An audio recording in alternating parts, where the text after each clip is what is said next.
Saudaraku sekalian, masail jahiliyah, masalah-masalah, perkara, urusan, kebiasaan di zaman jahiliyah jangan terulang lagi setelah kita Islam. Berarti materi ini sangat penting.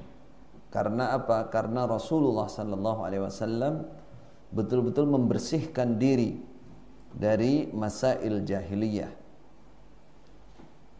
Sampai-sampai hal yang sepertinya remeh, Rasulullah keras mengingatkan umat Islam pada saat itu sahabat jika melakukan kebiasaan-kebiasaan jahiliyah. Di sini menunjukkan pentingnya. Saudaraku, terutama yang baru hijrah atau para hijrawan ya, dari golongan menyimpang sebelumnya, bisa kita katakan bahwa golongan kita yang dulu itu atau kita ketika berada di sana tidak terlepas dari masail jahiliyah yang dilakukan namun tidak mengerti, tidak sadar. Kenapa? Karena belum belajar. Jadi setiap poin yang disampaikan sebenarnya di masa lalu bisa dikatakan hampir setiap poin yang ada di masail jahiliyah itu kita lakukan zaman itu. Maka di sini perlu penegasan lagi bahwa masail jahiliyah ini hal yang sangat penting untuk kita ketahui, untuk kita hindari, kita bersihkan. Karena tadi Rasulullah betul-betul sangat punya perhatian penuh terhadap masalah ini. Sebagai contoh, ketika Abu Dzar menghina Bilal ibni Rabah dengan menyebut ibunya yang hitam, ya, Ibnas Sauda. Jadi menghina Bilal bin Rabah karena hitam, dia panggil Yabnas Sauda, hei anaknya wanita hitam. Oh memang hitam sak mbok-mboke misalkan. Kalau orang Madura agak kasar lagi, celeng ban bu embut, orang Madura itu. Artinya ketika Rasulullah melihat dan mendengar hal itu, beliau marah dan mengeluarkan pertanyaan yang sangat mengingkari perbuatan Abu Dzar ini. Beliau mengatakan, a'ayyartahu bi ummi? Hei Abu Dzar, kamu itu orang Islam, kamu sudah meninggalkan adat jahiliyah. Masa kamu menghina Bilal kena saibu-ibunya? A'ayyartahu bi ummi? Apa kamu mempermalukan Bilal dengan menyebut ibunya yang hitam? Innaka imru'un fika jahiliyah. Rasulullah menyebut dengan innaka, sungguh kamu ini seseorang yang masih melakukan kebiasaan jahiliyah.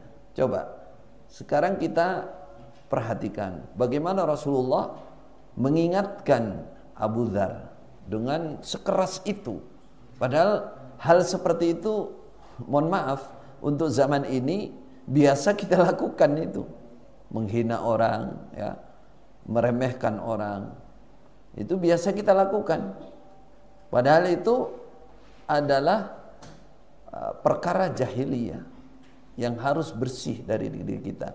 Tidak boleh kita mencela seseorang seburuk apapun, apakah itu rupa, apakah itu warna kulit, dengan menghina dan menjatuhkan dia, apalagi menyebut saibu-ibunya. Ini contoh pertama. Ini masih hal yang biasa. Kemudian yang kedua, contoh kedua, dalam sebuah perjalanan Rasulullah sallallahu alaihi wasallam, ada orang Ansar dan orang Muhajir yang berbeda pendapat, terus bertengkar, terus mau istilahnya tarung. Kemudian masing-masing memanggil golongannya. Yang orang Ansar, ya lal Ansar, wahai saudara-saudaraku orang Ansar. Orang Ansar lari semua, sudah bersiap membela temannya. Yang Muhajir, karena dia orang Muhajir sendirian, dia takut, dia panggil juga ya lal muhajirin, wahai orang Muhajir. Barulah Rasulullah keluar dari tempat beliau, dari kemah beliau dengan nada yang tinggi, dengan marah, mengatakan afa bid'wal jahiliyah baina wa ana baina adhurikum. Kata Rasulullah, apakah kalian menyuarakan suara-suara permusuhan jahiliyah, perkara jahiliyah, dan aku masih ada di tengah-tengah kalian? Da'uha fa innaha muntinah, kata Rasulullah. Tinggalkan panggilan-panggilan seperti itu, provokasi, provokator, memfitnah, menimbulkan permusuhan. Fa innaha muntinah, itu adalah hal yang bangkai, itu bangkai yang busuk. Ini kita melihat hal seperti ini terjadi di depan mata kita. Bagaimana umat Islam dengan umat Islam yang lain, baik secara personal, perorangan maupun kelompok, ya, terjadi seperti itu. Membela, ingin bertarung dan lain-lain, ya, berseteru, itu perkara jahiliyah. Rasulullah menyuarakan saat itu, da'uha fa innaha muntinah.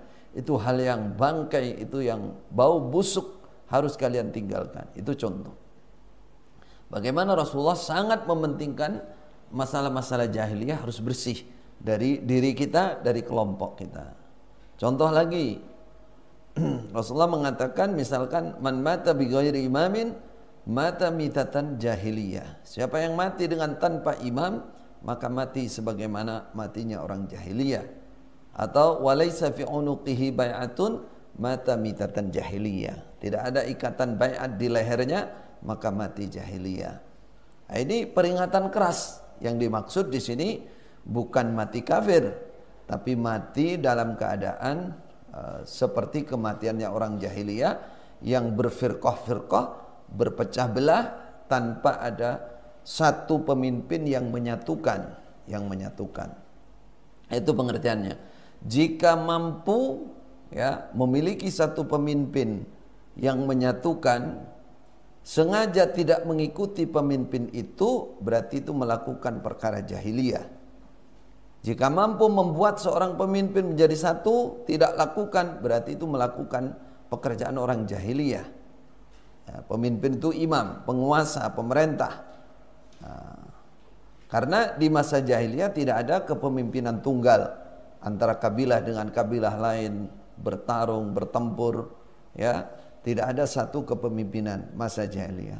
Kemudian tidak ada ikatan bai'at. Yang dimaksud adalah ketika sudah, untuk umumnya muslimin, ya, untuk umumnya orang Islam, yang dimaksud adalah ketika sudah ada kepemerintahan yang resmi, ya, kalau di negara Islam kekhilafahan yang sudah diangkat oleh namanya ahlul halli wal aqdi, orang-orang yang di atas, tokoh-tokoh yang punya kewenangan untuk mengukuhkan atau melepas kepemimpinan, sudah diwakili oleh mereka, maka rakyat yang lain menyetujui, mengakui bahwa itu adalah imamnya. Itu sudah bai'at namanya. Ketika tidak mengakui dan berujung kepada pemberontakan misalkan, berarti dia telah melepas bai'at. Itu pengertiannya yang diterangkan oleh para ulama. Dan memang prakteknya dalam sejarah seperti itu. Nah, pengertian kita di zaman dulu itu salah total, ya. Salah sekali, salah menyalahi pemahaman para ulama as-salafus salih. Kita dulu memahaminya harus datang berbaiat dengan jabat tangan kalau laki-laki. Kalau tidak, berarti diwakili, katanya oleh imam daerahnya atau oleh orang yang mewakili. Nah, kalau tidak begitu, berarti di lehernya tidak ada tali baiatnya. Berarti kalau mati jahiliyah, mati kafir, dan kekal di neraka, belum sah Islamnya, dan lain-lain. Sungguh itu kesalahan yang luar biasa, saudara, penyimpangan yang luar biasa. Yang dimaksud di dalam hadis yang berbunyi walaisa fi unuqi bai'atun mata mitatan jahiliyah, itu bukan hakiki mutlak seperti lafadznya, itu kinayah.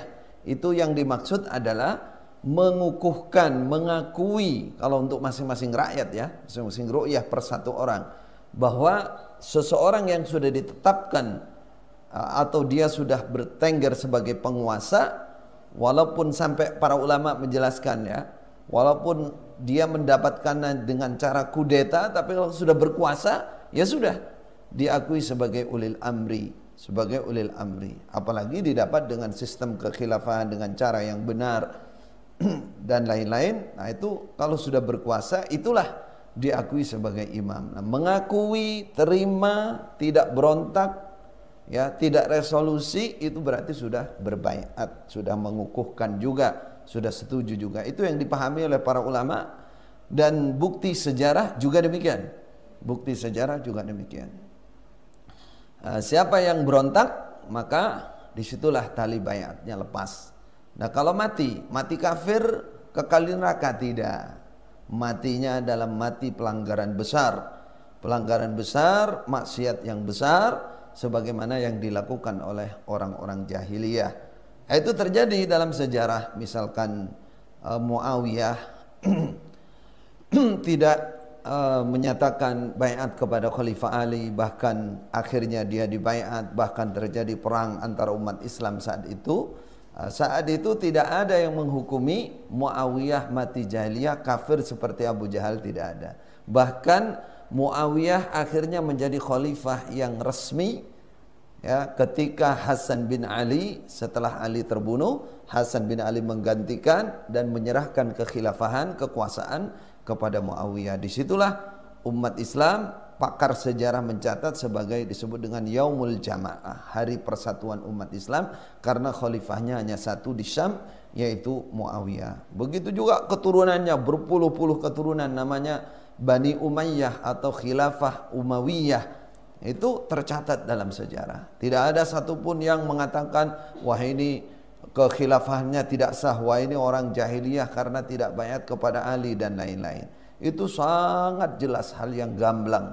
Sayangnya dulu kita bertahun-tahun tidak boleh mendengar, tidak boleh membaca, sehingga kita buta sama sekali dengan hal ini. Kembali ke pembahasan awal tadi, bahwa masail jahiliyah, hal-hal yang dicatat oleh Syekhul Islam Al-Mujaddid ini, Syekh Muhammad bin Abdul Wahab, dalam masail jahiliyah ini sangat penting untuk kita ketahui. Ini ada 100 lebih tentang masail jahiliyah. Memang ada tingkatannya, ada yang bab akhlak, ada yang berkaitan dengan bab muamalah, ya. Seperti tadi Abu Dzar itu bab akhlak, ya, bermuamalah. Kemudian bab baiat itu bab bermuamalah dengan para pemimpin. Dan lain-lain, ada yang berkaitan dengan akidah, ada yang sampai mungkin ke level syirik, wal iyadzubillah. Maka untuk masail akidah ini perlu diulang-ulang, ya. Di mana-mana mungkin disampaikan, tapi perlu diulang-ulang supaya kita bersih dari syubhat-syubhat atau akidah-akidah ataupun masail jahiliyah. Semoga Allah memberkahi majelis kita, menambah ilmu kita bermanfaat sehingga kita lebih sempurna lagi di dalam menetapi akidah, ibadah, akhlak dan adab di dalam kita menetapi agama Islam ini.